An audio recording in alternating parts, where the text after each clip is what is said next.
Olá, meu nome é Laura e esse é o Sobreviver na Europa. Hoje eu vim contar a história de um castelo muito peculiar aqui na República Tcheca, a história do Castelo de Rosca, ou mais conhecido como Castelo do Diabo.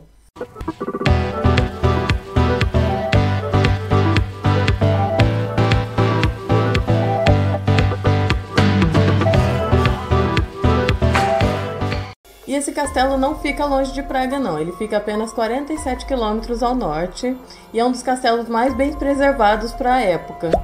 Sendo um monumento cultural da República Tcheca, ele também é um dos castelos considerados um dos mais assombrados do mundo. Esse castelo começou a ser construído, mais ou menos, a fortificação no século XIII. E a última grande reforma, que é igual ao estado que ele está hoje em dia, foi feita no século XVI, onde ele passou a ser um centro administrativo para a aristocracia da Boêmia. Do século XVI até hoje, esse castelo passou por vários donos, sendo o último deles o presidente da Škoda, que é um dos principais fabricantes de automóveis aqui na República Tcheca.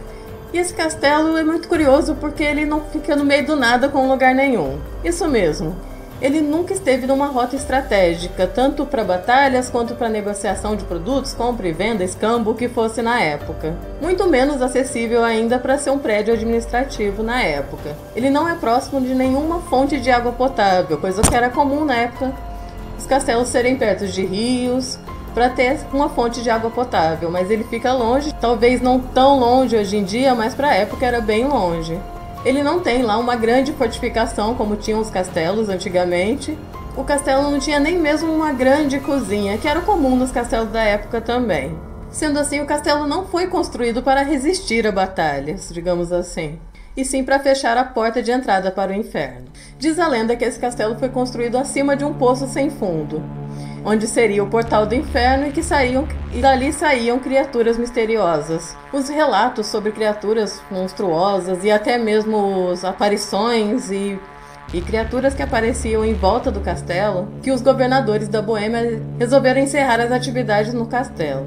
Algum tempo antes de encerrar as atividades nesse castelo, muitos prisioneiros foram levados para lá se concordassem em entrar nesse poço sem fundo.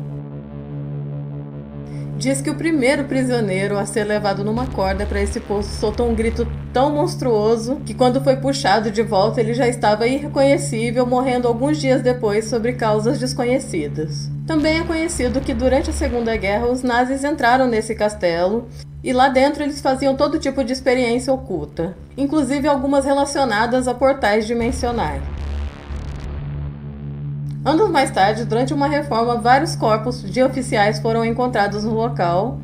Todos pareciam ter sido executados. Ao longo dos anos, muitas pessoas afirmaram ter visto criaturas bizarras, demoníacas, em torno nas redondezas do castelo, digamos assim. Seria um homem atravessado por uma cruz, cães misteriosos e até mesmo uma moça de roupa branca que aparece na janela do último andar. Algumas pessoas afirmam ouvir sons, tipo os rugidos, latidos em torno do castelo também. E a poucos metros da entrada do castelo, algumas pessoas afirmam ter visto um cavalo negro decapitado e até mesmo várias pessoas ensanguentadas, se arrastando e almas penadas ali na porta do castelo.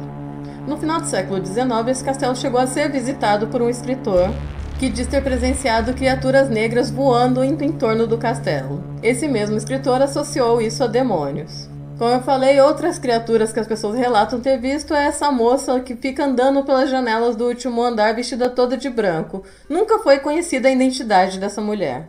A capela do castelo também é conhecida por ser visitada por um monge vestido naquela roupa toda marrom, sabe? Que ataca suas vítimas com um machado.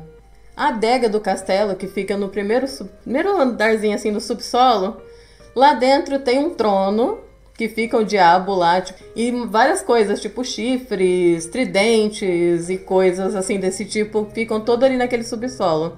Também na adega existem restos humanos que dizem ter sido retirados desse poço. Bem mais recentemente, em 2009, a equipe Ghost Hunters dos Estados Unidos, não sei se vocês já viram esse programa, que eles fazem experimentos em locais mal assombrados, eles vieram até esse castelo.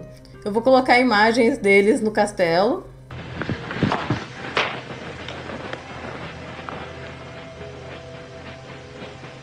Can you do that?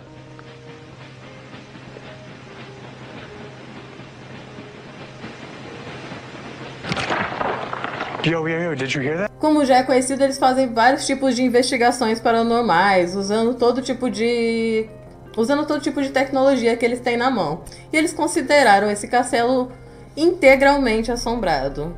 E durante todos esses séculos, grande parte dos moradores do local sempre abandonaram, dizendo que nunca mais voltariam. Atualmente o castelo é aberto ao público. Talvez não agora por causa do corona, mas quando voltar a abrir o castelo vocês podem conhecer. Ele é aberto de abril até outubro, ele não abre no inverno. E durante o verão o castelo realiza várias atividades, assim. Quando eu fui lá tinha uma barraquinha de cerveja, uma barraquinha de... de lembrancinha, tinha uns ferreiros ali fazendo umas coisas, fazendo ferraduras. Tem todo assim como é que eu vou te explicar? É muito turístico mesmo, aquilo ali eles envolvem você naquilo e durante o verão tem várias atividades, além desses que eu já falei, tem apresentações, até mesmo duelos de esgrima, apresentações de artesanatos da região. Os passeios acontecem de hora em hora e custa 100 coroas por pessoa. E esse foi o nosso vídeo de hoje. Espero que você tenha ficado curioso para conhecer esse local e até o próximo vídeo.